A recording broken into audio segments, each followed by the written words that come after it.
Meliá y les doy la bienvenida a Transición 2030. Seguimos acá en la Cumbre Climática Mundial en Dubái. Este es el predio de Expo City que, como les mostramos en programas anteriores, es gigante.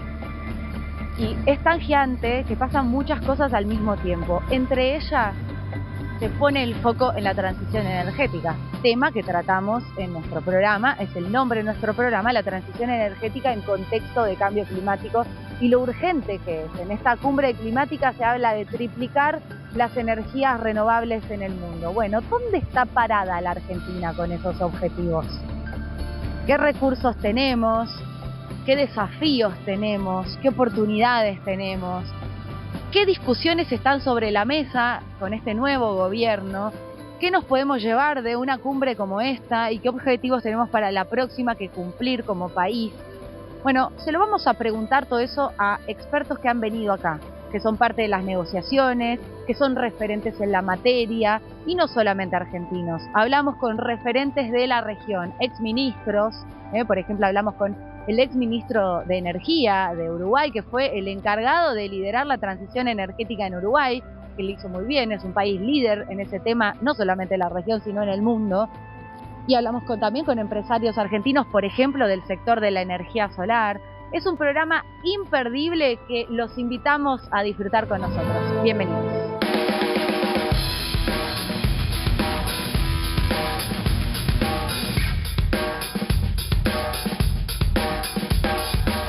Estamos con Andrés Rebolledo, secretario ejecutivo de OLADE, acá en la COP, en Dubái, en Expo City Dubái, ya es de noche, y queremos charlar un poco de cómo está la región y cómo se posiciona en esta COP de cara a la transición energética en contexto de cambio climático. Andrés, muchas gracias por estar con nosotros para América TV, para el programa Transición 2030. En principio nos gustaría saber ¿qué es la OLADE? ¿Cuál es la importancia para la región y para el mundo de este organismo? Bueno, la OLADE es la Organización Latinoamericana de Energía. Es un organismo internacional de carácter intergubernamental, es decir, compuesto por los gobiernos de 27 países de América Latina y el Caribe. Es una organización que tiene una larga tradición. Este año 23 estamos celebrando nuestro aniversario 50, por lo tanto tenemos un largo tiempo apoyando a los países. Nuestra misión fundamental es apoyar a los gobiernos en sus políticas públicas energéticas. Eso lo hacemos por la vía de capacitación, estudio y, por supuesto, un elemento que hemos tenido desde nuestra creación es impulsar la integración energética en América Latina, que siempre es un desafío grande, que hemos constatado avances en las últimas décadas, pero que todavía se puede hacer más. Bueno, justamente diste en el punto de lo que te queríamos preguntar, que es cuáles son los desafíos y también las oportunidades en cuanto a la transición energética para la región y de los recursos que tiene la región y el potencial para la transición energética mundial. Bueno, mira, América Latina es una región destacada en materia de diversidad y disponibilidad de recursos energéticos. Eso uno lo nota en las conversaciones en la COP, ¿no? Todo el mundo distingue a nuestra región como una región rica en recursos naturales. Tenemos agua, sol, viento, geotermia, gas, petróleo. Somos una región además que es muy complementaria entre los países y por lo tanto es un ambiente propicio también para avanzar en esta integración energética. Y por último, somos una región muy verde. Somos la región más verde del mundo en materia de electricidad, por ejemplo.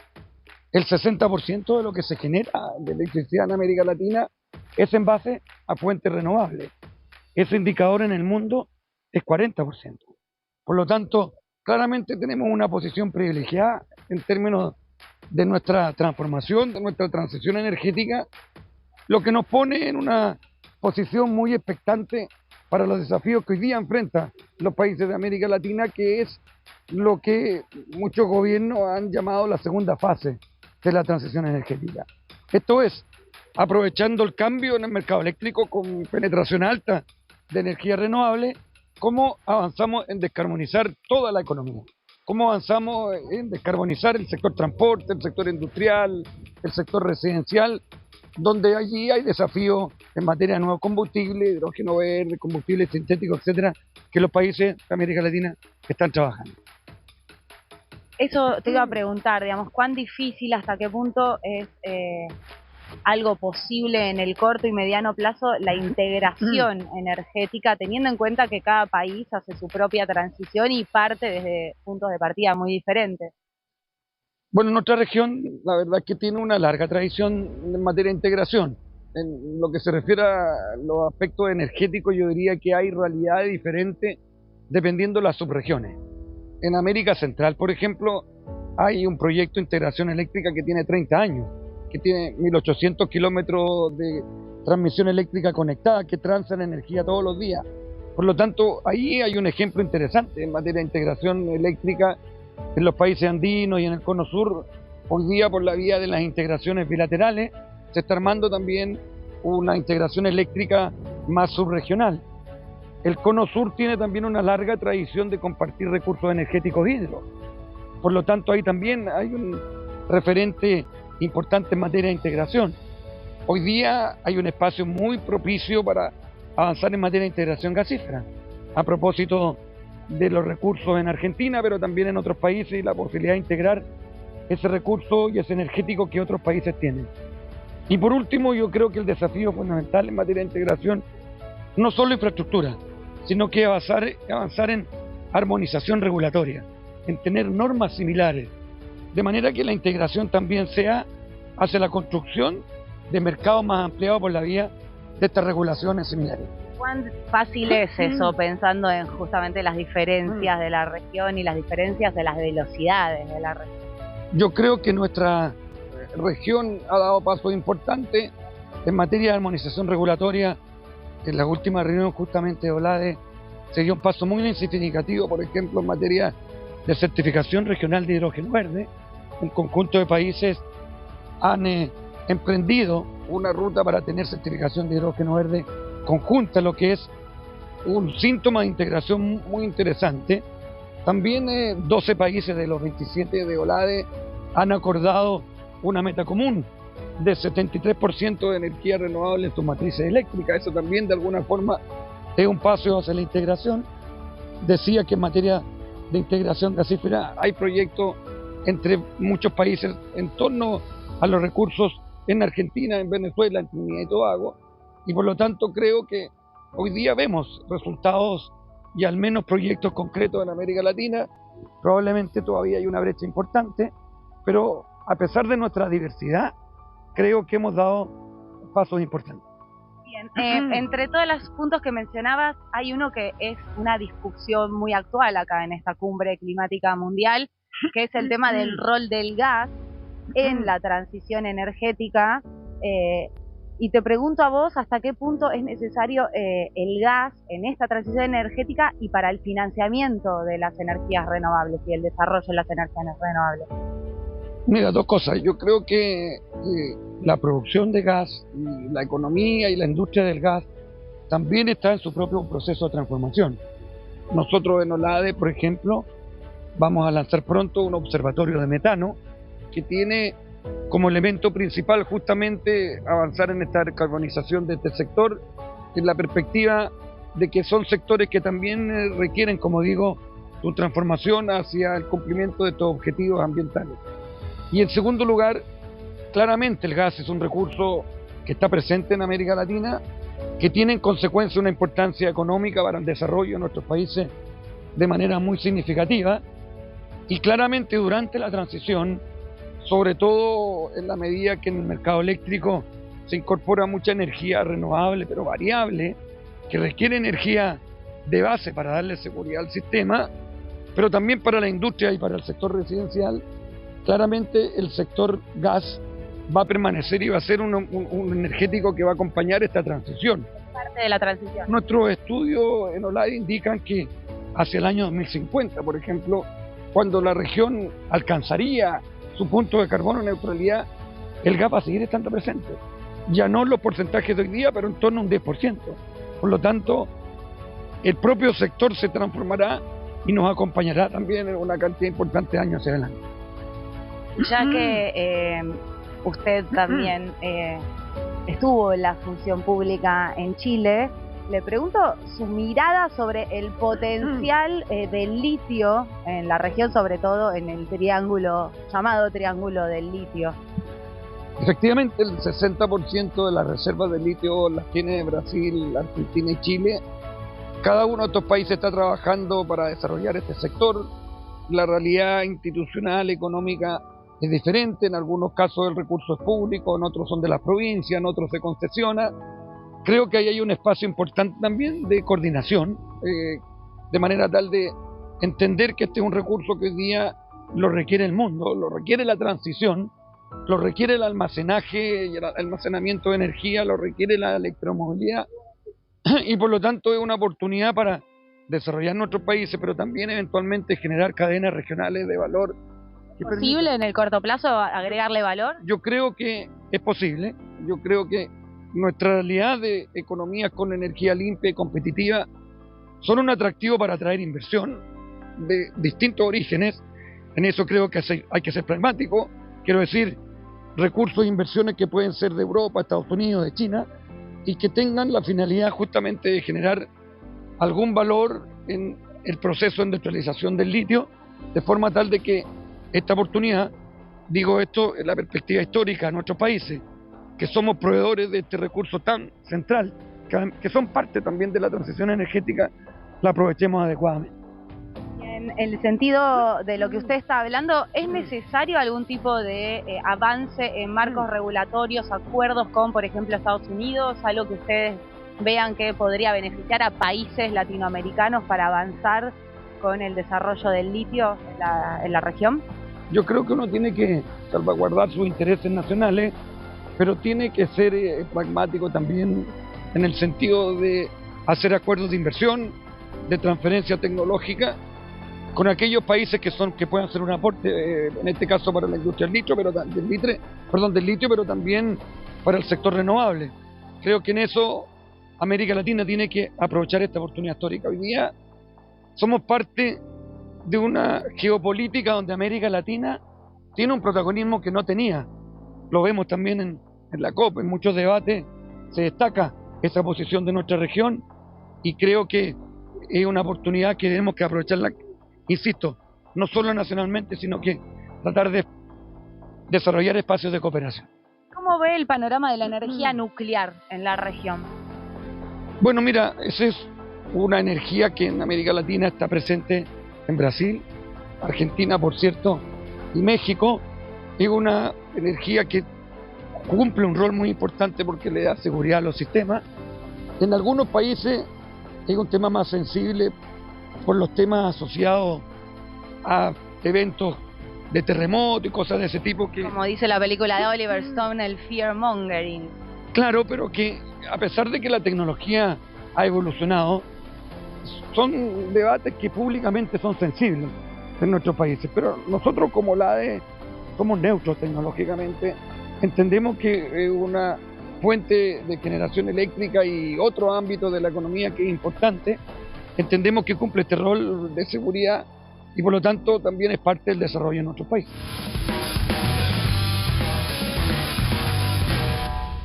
Estamos con Ramón Méndez, él fue secretario de Energía de Uruguay, estuvo a cargo de la transición energética en Uruguay y además es un referente en la región en temas de energía y de transición energética, para charlar un poco justamente en el marco de la COP, de dónde está posicionado Uruguay y la región. Ramón, ¿cómo estás? Gracias por estar en Transición 2030. Qué bueno, un gusto estar con ustedes. Ramón, contanos, porque además vos trabajás y estás en contacto con otros países de la región. Contanos un poco todo tu trabajo actualmente.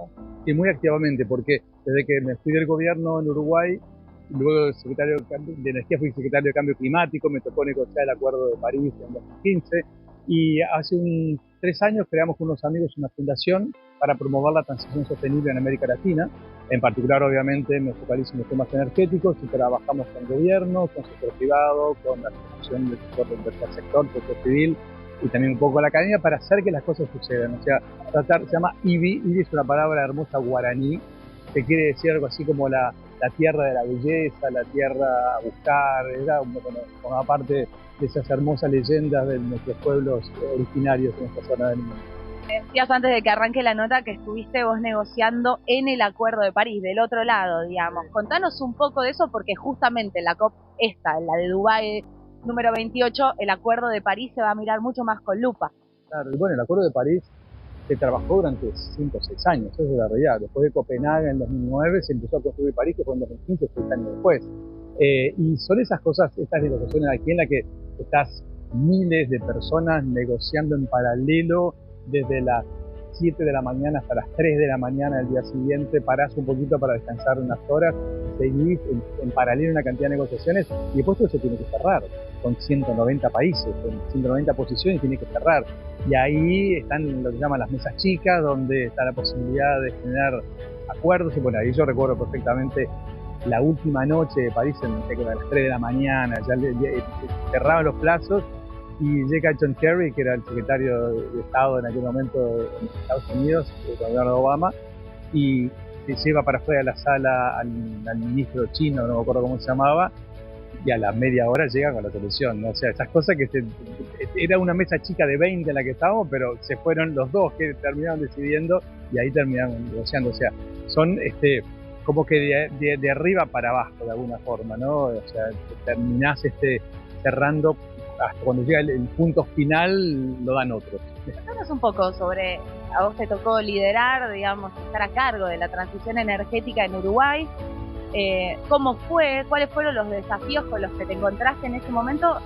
¿Y dónde está hoy, digamos, parado Uruguay? ¿Qué le falta? ¿En qué se posiciona mejor que otros países de la región? Bueno, mirá, a ver, primero hace 15 años, cuando me tocó entrar, estamos en una tormenta perfecta, te diría, porque no tenemos reservas ni de petróleo, ni de gas natural, ni de carbón, como puede tener Argentina u otros países de la región.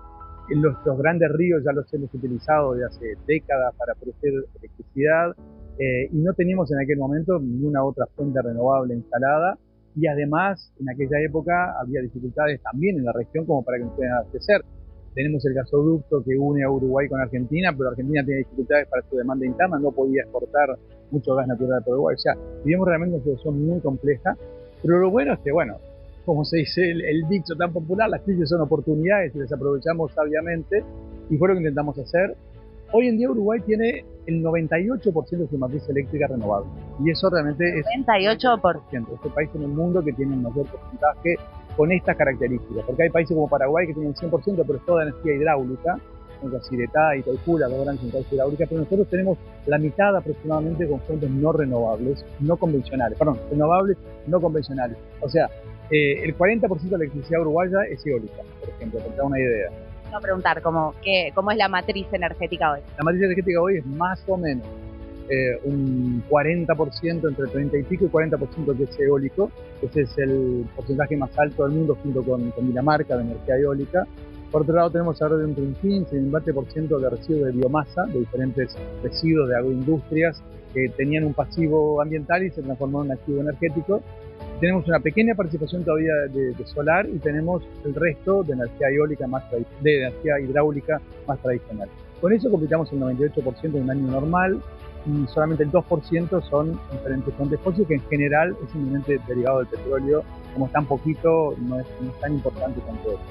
O sea, lo que logramos demostrar es que efectivamente es posible estar funcionando un sistema casi 100% renovable, sin esos temores de la intermitencia, cómo se maneja, bueno. Claro, ¿no? Porque una crítica como fuerte es necesitas, que acá se está discutiendo mucho en esta COP de Dubái, necesitas el gas para la transición energética, necesitas el petróleo, es mixto, está esa discusión, ¿no? Absolutamente.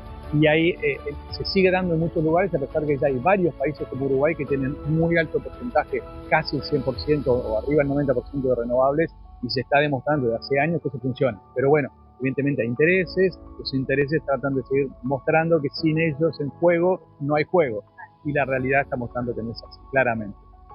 A veces se dice que los países chicos es más fácil, en realidad los países chicos es mucho más difícil de hacer las cosas porque tenemos menos capacidad de financiamiento, tenemos menos producción nacional, pero la realidad es que es posible. Y lo más interesante de todo es que logramos reducir muy fuertemente los costos. Hoy los costos no subsidiamos la electricidad en ninguna forma de energía, sino al revés. Esto me interesa un montón, porque esa es otra discusión que por ahí hasta por pragmatismo uno la podría dar, ¿no? Porque... Los subsidios a los energéticos fósiles en el mundo son enormes. Son del año pasado, fue el récord, fue de $1 billón. $1 billón es 1 millón de millones de dólares. Ese es el número, ¿no? O sea, es más que el PBI de la mayoría de los países del mundo, es un montón. Y eso, claro, falsea absolutamente todo. Y eso lo que hace es que sea más difícil meter las renovables. Está probado hoy en día que puede dejar que las renovables compitan con los combustibles fósiles a los precios reales de mercado, te bajan los costos de una manera impresionante. Nosotros, el costo de producción de electricidad son 5 centavos de dólar el kilovatio hora. Bueno, a ver en Argentina cuánto vale el dólar, en fin, es un poco difícil de manejarlo. Pero tenemos costos de producción que están por debajo del promedio, la mitad del promedio mundial, y eso gracias a que las energías renovables permiten efectivamente una fuerte reducción de costos si las dejas competir en pie de igualdades con las otras fuentes.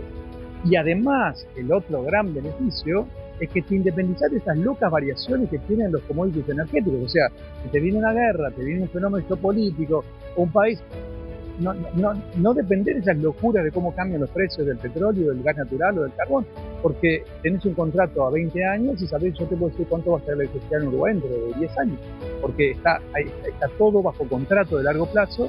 Entonces, el día cero, cuando vos resolvés esas inversiones, no solamente redujiste, sino que además estabilizaste los costos y lo dejaste dependiendo solamente de tus propias decisiones. O sea, sos mucho más soberano, mucho más independiente. Y para un país chico eso es fundamental. Hablando con muchos especialistas de la Argentina, incluso tomadores de decisiones, marcan esto que vos lo conocés mucho mejor, que tenemos todos los recursos, hay muchas oportunidades en la Argentina, sin embargo en la región estamos muy demorados. O sea, el punto de partida de la Argentina es desde muy atrás y tampoco se está avanzando demasiado en renovables. Te pregunto a vos cómo mirás, digamos, en tu parte ya más internacional y, digamos, como un país vecino, a la Argentina y a la región también. O sea, ¿qué países están haciendo punta en renovables más allá de Uruguay? Bueno, hay países que están intentando, que están claramente con una ambición muy importante. Colombia en este momento es un caso bien claro, Panamá también es un caso claro, Chile, aunque no está avanzando tanto como debería, hay unos cuantos se están dando cuenta que hay varios ajustes que tienen que hacer para efectivamente poder avanzar. Pero claro, hay otros países donde la cosa está más rezagada. Y la gran razón, o una de las grandes razones, es la falta de continuidad de las políticas. Es decir, si cambia un gobierno y cambian las políticas, no importa cuál sea la política, esté bien o esté mal, el hecho es que no va a funcionar, porque no puede en una sola administración resolverse un tema energético. Se precisan varias administraciones y para eso se precisa acuerdos nacionales. Sin acuerdos nacionales, la grieta está en todos lados, en toda América Latina, cada vez más en el mundo, pero si en algunos temas no achicamos la grieta, realmente nos vamos al bombo, no tenemos chance. Y el tema energético es claramente uno de ellos, porque cualquier inversión que haga se repaga en 20, 30 años, y entonces esto exige una continuidad de los esfuerzos, si no, perdiste seguro antes de empezar el partido.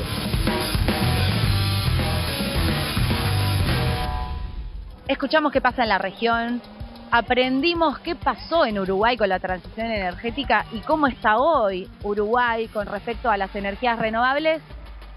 Y en Argentina, bueno, escuchamos a referentes de las energías renovables que nos contaron dónde estamos parados y hacia dónde tenemos que ir. Marcelo, primero de todo, presentate.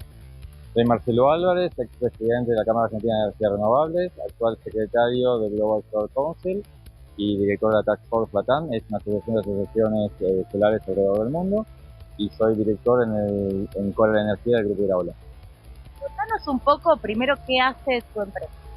Mi empresa se dedica a producir energía renovable y venderla con contratos a términos o a camisa o al sector privado.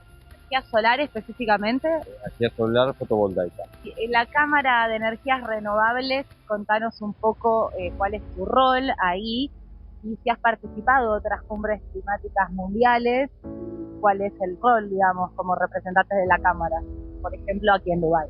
Ok.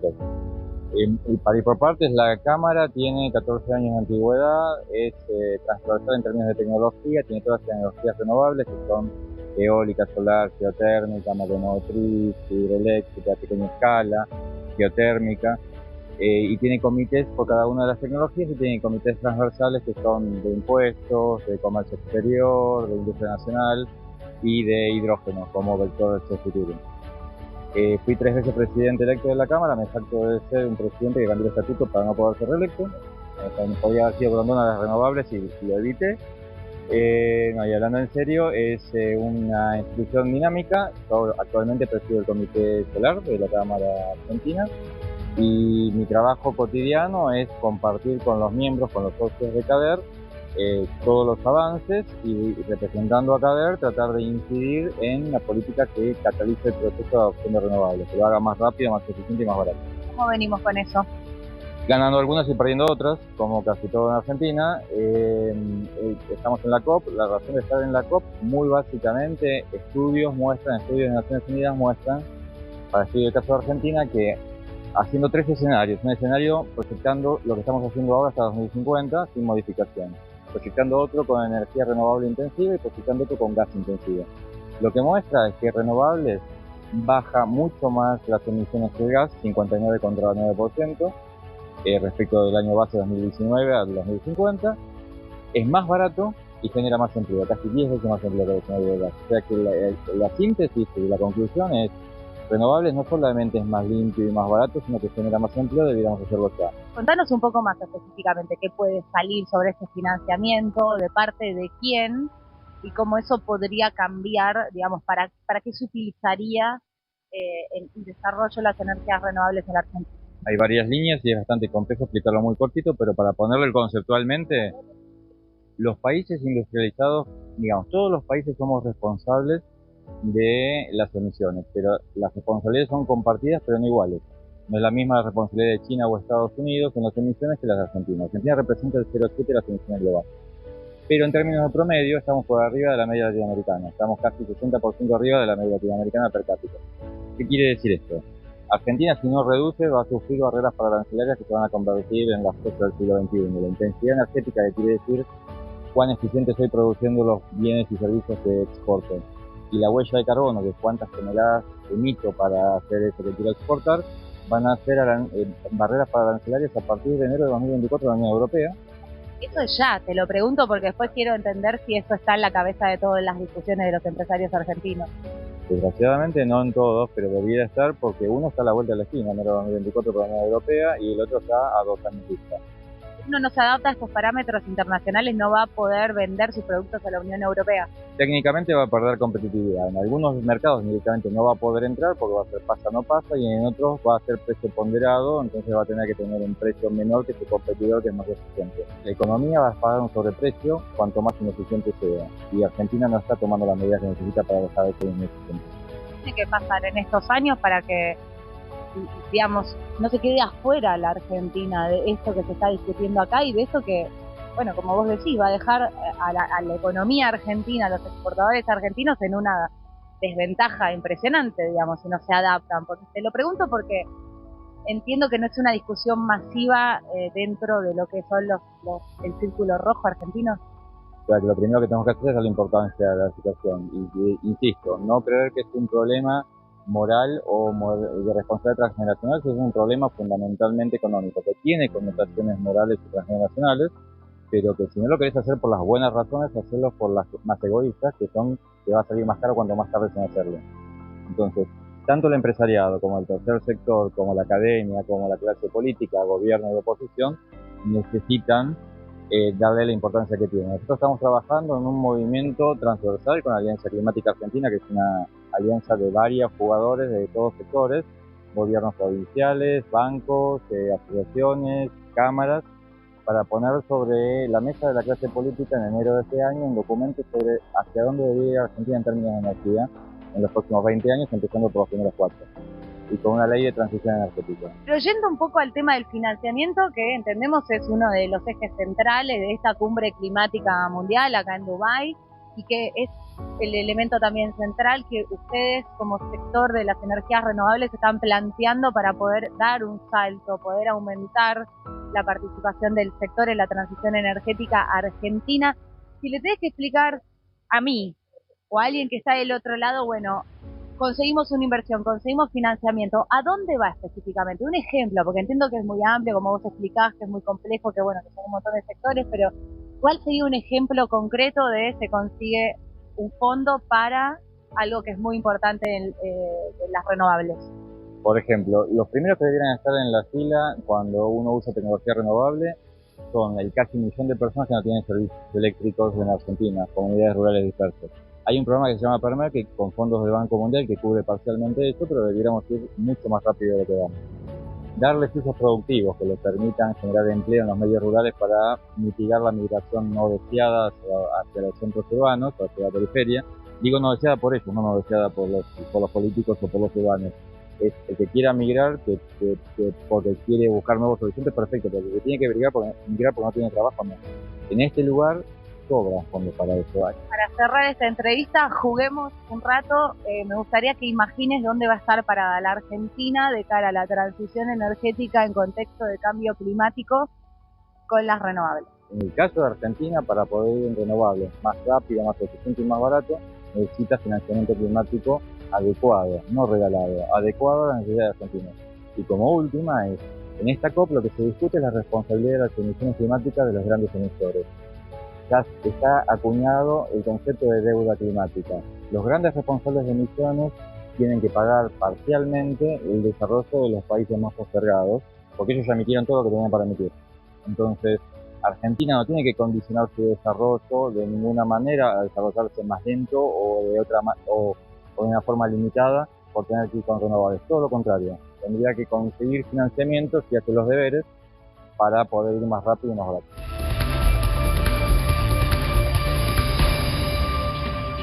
Estamos con Martín de la Cámara Argentina de Energías Renovables. Martín D'Apelo, no es la primera vez que viene a una cumbre climática mundial. Venís en representación, Martín, de la Cámara y también de tu empresa. Sí, a ver, es la tercera COP que participo. Tuve la oportunidad de estar en Glasgow y en Egipto. Yo soy el socio fundador de On Networking, que es una empresa de eficiencia energética y energías renovables. Y soy miembro de la comisión directiva de CADER y coordinador del comité de financiamiento. Así que bueno, tenemos muchísimo trabajo representando a la Argentina y buscando oportunidades para acelerar la transición energética en nuestro país. Vamos a apelar, no sé si das clases o no, Martín, pero vamos a apelar a tu docencia con todos aquellos del otro lado de nuestra audiencia de Transición 2030 que no está familiarizada con algunas palabras, algunas cosas que decís. Explícanos un poco cómo funciona, cuál es el rol de la Cámara Argentina de Energías Renovables en ese contexto del país y también qué hace tu empresa, digamos, para alguien que está del otro lado, para que pueda entender bien y nosotros también, por supuesto, aprender entre todos, que es lo que hacemos en este programa, para qué, digamos, funciona tu empresa y cómo le llega al ciudadano de a pie. Perfecto, bueno, vamos a arrancar con el rol de la Cámara. Somos más de 100 empresas, todas de la cadena de valor de las energías renovables, que trabajamos en función de difundir las energías renovables y su rápida adaptación, ¿no? Recordar que las energías renovables son energías limpias, que no tienen emisiones de gases de efecto invernadero como las energías tradicionales, que son los combustibles fósiles. Son importantes para el desarrollo económico de nuestro país porque las energías renovables son el camino más rápido y más económico para cumplir las metas ambientales, ¿no? Y reducir estas emisiones de gases de efecto invernadero para cumplir el objetivo del Acuerdo de París, ¿no? Entonces, desde ahí trabajamos todos en conjunto. En particular, con mi empresa lo que hago son proyectos de generación distribuida, que la generación distribuida es cuando uno coloca los paneles solares en una casa, en un comercio o en una industria, y que puede autoconsumir esa energía y además inyectarla y venderla a la red, ¿no? Y que te paguen por eso. Hoy en el mundo ya es una tecnología súper probada, súper avanzada, en la región también. Después podemos conversar qué es lo que está pasando en la región y en dónde estamos parados en Argentina. Y bueno, y también no olvidarnos de lo que es eficiencia energética. Nosotros hacemos también diagnósticos de eficiencia energética porque creemos que es el primer paso, ¿no? O sea, es primero tratar de consumir menos energía y después vemos cómo la generamos. Pero primero tenemos que convertirnos en gestores energéticos, dejar de ser usuario pasivo, solo prender una tecla y consumir energía, sino que entender cómo administrar esa energía, para qué la usamos, cómo, cuándo, ¿no? Y a partir de ahí después vemos cómo la generamos. Largo camino por recorrer para la gran cantidad de argentinos que somos, ¿no? Empezar a pensar en la eficiencia energética cada uno en su hogar. Sí, a ver, y también cuando analizamos como país, si bien Argentina representa menos del 1% de las emisiones de gases de efecto invernadero a nivel mundial. En el promedio per cápita de Latinoamérica tenemos uno de los valores más altos, ¿no? Y esto es importante, a veces decimos, bueno, ¿cómo traducimos esto y por qué es importante que Argentina lo haga? Porque a nivel mundial y principalmente en los mercados europeos, a partir del 1 de enero del 2023 se empezó a medir la huella ambiental de los productos que estos mercados importan. Entonces esto se va a convertir en una barrera arancelaria, o sea, que nuestros productos, si tienen una intensidad energética mayor a otros productos de países de la región o otros países del mundo que compiten contra nuestras empresas, bueno, nuestros productos van a tener un impuesto y eso es pérdida de competitividad. Entonces por eso es tan importante tener una matriz energética limpia, o sea, limpia y asequible, ¿no? O sea, una matriz energética limpia y económica. Y te traigo a la COP, porque estamos acá en Dubái, se ve gente de todo el mundo, se está discutiendo la transición energética en contexto de cambio climático. Cuando vienen ustedes representando a la Cámara Argentina de Energías Renovables, ¿qué es lo que esperan en estas discusiones? A ver, primero tenemos que separar y explicarle a toda la audiencia que la COP se divide en dos partes, ¿no? Por un lado están todas las negociaciones de los cuadros técnicos de los países, que esos son, digamos, todos los técnicos que son pertenecientes al gobierno, donde ahí negocian todos los que son los acuerdos internacionales. Y por otro lado está toda la parte de side events y el sector privado y las ONG. Bueno, nosotros lo que venimos a hacer es a presentar todos los proyectos y las oportunidades que hay en Argentina para atraer más inversiones, búsqueda de financiamiento y búsqueda de alianzas a nivel internacional con distintos países y distintas organizaciones que ya están más avanzados que nosotros, para que la curva de aprendizaje que nosotros tengamos, digamos, sea lo más amesetada posible, o sea, y que podamos aprender de errores que ya se cometieron en otra parte del mundo, ¿no? Y de esta forma que los costos para nosotros sean menores. Ahora vos decías, bueno, vamos a hablar un poco de cómo está parada la Argentina en cuanto a energías renovables y cómo está la región y cómo está la Argentina en comparación con la región. Bueno, a ver, Argentina siempre decimos que llegó un poquito tarde a esto de la carrera de las energías renovables. Hoy nosotros tenemos una participación en la matriz energética del 14%. O sea, 14% de la electricidad que consumimos en Argentina proviene de energías renovables, de distintas fuentes, grandes parques eólicos, grandes parques solares, proyectos de hidroeléctricos, proyectos de bioenergías. Ahora, en la región todavía corremos un poquito de atrás, ¿no? Cuando hablamos, especialmente, yo me especializo en generación distribuida, ¿no? Que es esto de poner los paneles solares en los techos de las industrias, de los comercios. Y por ejemplo en Argentina tenemos 1.500 usuarios, o sea que es muy poco. O sea, pensemos que Brasil tiene 2.400.000, ¿no? Entonces uno dice, bueno, el tamaño de la economía de Brasil es 4 o 5 veces el de Argentina, ¿por qué tienen 1000 veces más? ¿No? O mismo Chile, que Chile ha hecho un desarrollo de lo que es las renovables en los últimos años impresionante, o Uruguay, que superó el 90% de uso de energías renovables. Entonces decimos, se puede. Colombia acaba de poner una meta de 7 gigawatts de generación distribuida al 2030 y nosotros, nuestra meta en Argentina es de 1 gigawatt, con lo cual decimos, se puede. Y se puede, y además Argentina tiene en la región y a nivel mundial los mejores recursos, porque tenemos los mejores índices de irradiación y los mejores performance en lo que son los ratios en los parques eólicos. Las condiciones naturales de Argentina permiten que Argentina naturalmente tenga las condiciones para que se crezca. Sí, tenemos oportunidades inmensas para ser, no sé si líderes en la región. A ver, Argentina es el tercer mercado eléctrico de Latinoamérica, ¿no? Luego de Brasil y México. Lo natural es que Argentina esté en ese tercer puesto en las renovables. Y bueno, hoy no lo está. ¿Por qué? A ver, porque de las distintas condiciones de borde y de mercado, condiciones macroeconómicas. Por lo que pasa con la economía argentina y la política argentina. Sí, a ver, un poco obviamente relacionado con eso, porque estos son proyectos de inversión intensiva. ¿Qué quiere decir eso? Que se necesita mucha inversión al inicio, tienen un repago de aproximadamente 10, 12 años, pero la vida útil de los proyectos es de 25. Entonces, bueno, se tienen que dar las condiciones económicas para que tanto haya inversión privada, local, o que vengan inversores internacionales a desarrollar estos proyectos. Así y todo, con las condiciones que tenemos en Argentina, que no fueron las mejores estos últimos años, las últimas licitaciones que se hicieron de grandes parques cuatriplicaron o quintuplicaron, digamos, los objetivos que se licitaban, ¿no? El pedido de megawatts que salía un pedido de 600 meses, se presentaban 2000. Entonces, se ve que hay un interés enorme, digamos, de todo el sector en seguir desarrollando en Argentina. Pregunto porque entiendo que hay inversiones internacionales, muchos países mirando la potencialidad, digamos, los recursos energéticos argentinos, pero también están las empresas argentinas, digamos. En ese sentido, ¿las empresas tienen algún incentivo por parte del Estado para crecer, para desarrollar, no sé, la infraestructura, me imagino, inversiones?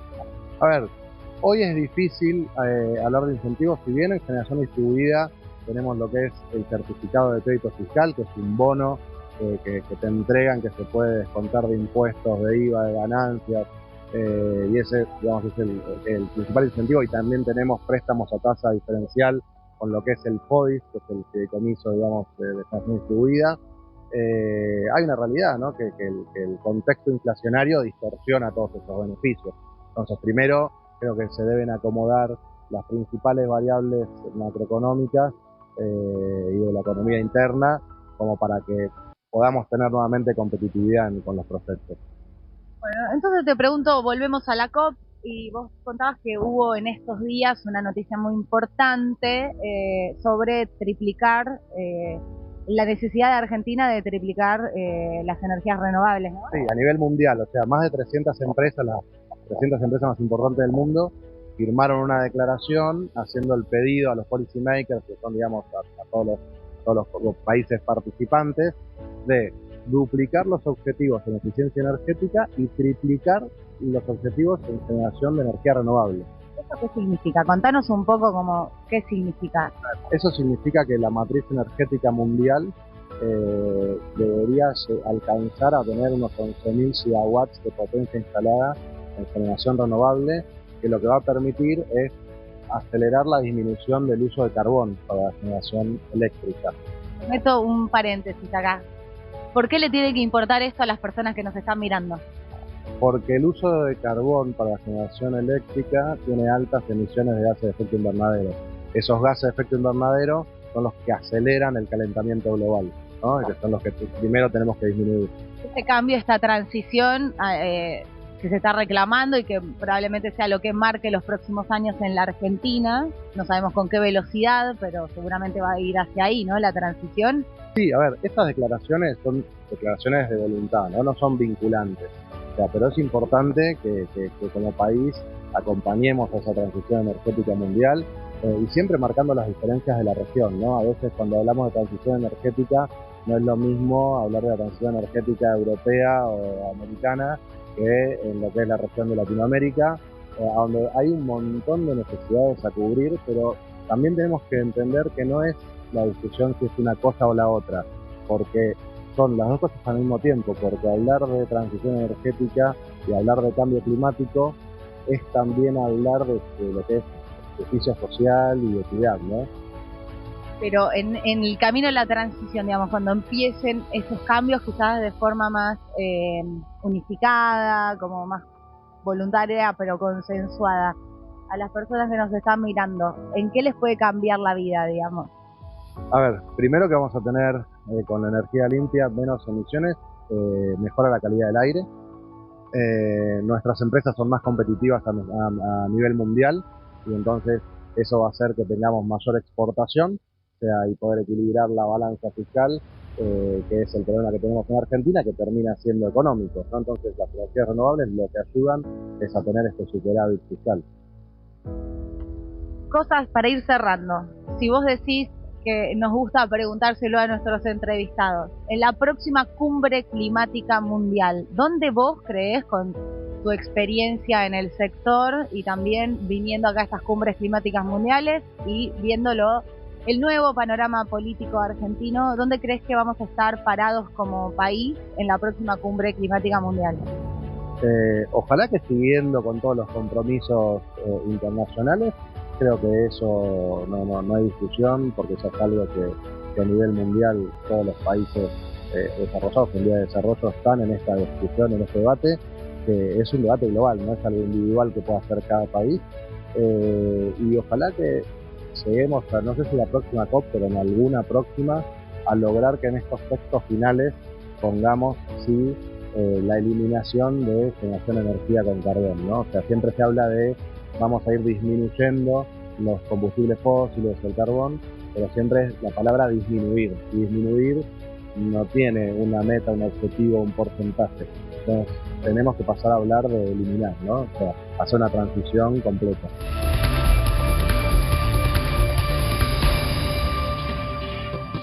Una de las particularidades de esta COP, como les venimos contando, es que todo queda muy lejos porque es muy grande el predio. Entonces, por ejemplo, existen esos carritos que son uno de los medios de transporte donde llegás de una conferencia a la otra, de una negociación a la otra. Por ejemplo, ahí vemos una delegación que probablemente le pida para poder llegar a tiempo a una negociación, a un acuerdo, a una exposición.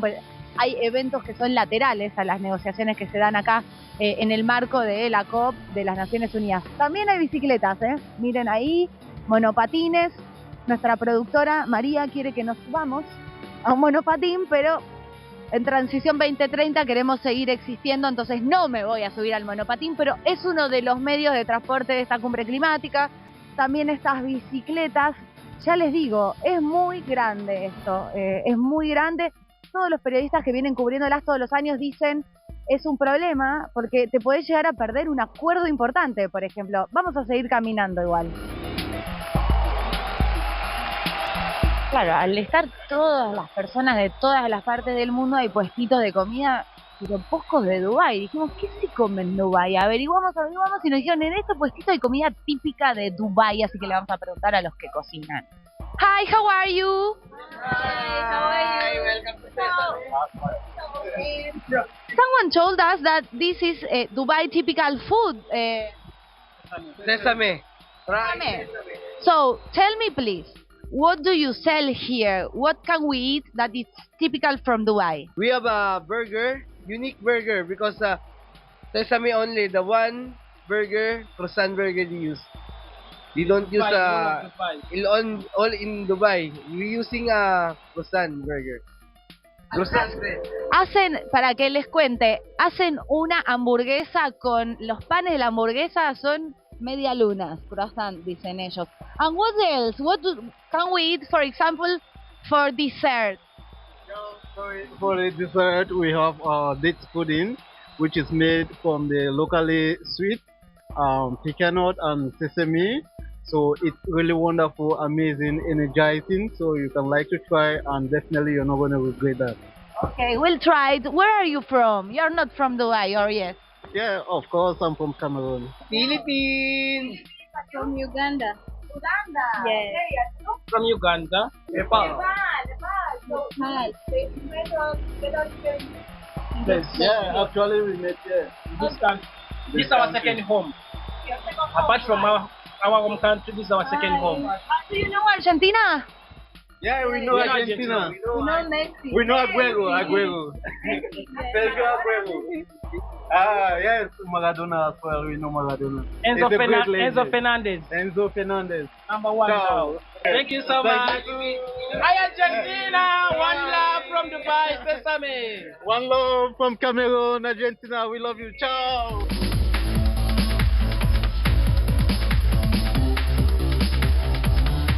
Sector de fumadores en la COP, la verdad que no se ve casi gente fumando. Estamos paseando un poco por lo que se llama la zona verde de la cumbre, porque del otro lado es la zona azul, donde están la mayoría de las negociaciones. De este lado puede entrar gente que no vino a participar de la cumbre en las negociaciones o en una actividad específica, sino público en general. Entonces también hay exposiciones, hay proyecciones de películas, hay también actividades, por ejemplo, musicales, artísticas. Es como una zona donde la gente que entra acá se quiere acercar de alguna manera a luchar contra el cambio climático, y esta es una forma de acercarse al gran público. Entonces uno va caminando y se va a encontrar con distintas expresiones artísticas y actividades, por supuesto, de protesta ambiental de distintos países y mucho más llanas y menos técnicas, como una negociación, por ejemplo, que bueno, uno tiene que estar ahí escuchando porque se están peleando quizás por una palabra en las negociaciones de las delegaciones de los países. En este lugar, en cambio, uno puede reflexionar un poco dónde está parada la humanidad en la lucha contra el cambio climático. Por ejemplo, esta exposición de fotos que estamos viendo lo que muestra es el empoderamiento y la necesidad del empoderamiento de las mujeres, la igualdad de género en la agenda y también, por supuesto, de los derechos humanos. Está organizada por una fundación de mujeres de Suiza, de distintas generaciones, y justamente pone a la mujer y a la igualdad de género en el centro de la discusión a través de estas fotos que la verdad son maravillosas. Y acá encontramos un verdadero oasis en el medio del desierto porque está este jardincito con unas flores bellísimas. Y claro, el piso es de arena, estamos en Dubái, hay el sistema de riego por goteos, pero miren qué bello este jardín que armaron con los arbolitos, se escuchan pajaritos. Bueno, y algunos que asisten a la Cumbre Climática Mundial aprovechan este espacio verde para pegarse una siesta. Y en este espacio de sustentabilidad de los Emiratos Árabes Unidos vamos a hablar con una mujer que nos va a explicar cómo se hace el café típico de acá. So, hi, how are you? What's your name? My name is Marwa. I'm from Baking Qahwa House of Artisans. Nice to meet you. We are from Argentina, and we would like to know, because we are sitting here and we are seeing that you explain how to prepare the traditional coffee. So here we have an Arabic coffee experience, how to prepare Arabic coffee. So we use kawa and mahmas, which is the pan and the tool that you use to serve the beans, to roast the beans. And then we have stages of roasting beans. We have the raw beans. No, this is raw. And then the light beans. Minority people anyway enjoys it. The majority enjoys the medium roasted beans. And then after roasting the beans, we use the mubrida, which is the cooler. And then we have 3 kinds of pots. Each pot has its own purpose. The largest pot is just for boiling water. Yes, the medium pot is to prepare the coffee and add flavor. The smallest pot is the lightest pot for serve. What flavors do you add? Because I never know that you have 3 different. We have spices. We can add cloves, cardamom, nutmeg, saffron, and rose water. But the most common spices here in UAE is the cardamom and the saffron. It's an unique experience. You recommend to drink Arab coffee? Yes, I do recommend drinking Arabic coffee because it's light and different than any kind of coffee, and it tastes like tea. Okay. So we'll try it and tell to Argentina that it's really good coffee, I imagine. You're most welcome. Este lugar es un lugar que cobra mucha importancia durante la Cumbre Climática Mundial, que es acá en Expo City Dubai, cuando cae el sol. Porque cuando cae el sol se empieza a iluminar toda esta cúpula gigante. No sé si alguna imagen de televisión o de foto puede captar lo inmensa e impresionante que es esta cúpula. Cambia de colores, hacen proyecciones de distintas figuras. Y por lo general pasa música. Ahora ya es tan tarde, pero quedamos trabajando hasta tarde que la música no está. Sí está en las proyecciones de video. Y miren que también hay como todo un jardín iluminado, muy lindo. Y hay gradas donde, bueno, suceden cosas, suceden exposiciones. También la gente viene a escribir sus ponencias, a juntarse con algún referente y lo utilizan como un lugar de reunión o como un recreo, porque son días muy intensos los que se viven acá en la Cumbre Climática Mundial. Entonces, bueno, este es como un espacio donde pasa musiquita, uno se tira y mira el cielo, porque ahí tiene ese agujero ahí por donde uno puede mirar el cielo, escuchar un poco de música, mirar estas luces ya cuando cae el sol. Es un espacio muy lindo adentro de la COP, y que esperemos que ustedes puedan disfrutar del otro lado de la pantalla tanto como lo hacemos nosotros mientras trabajamos.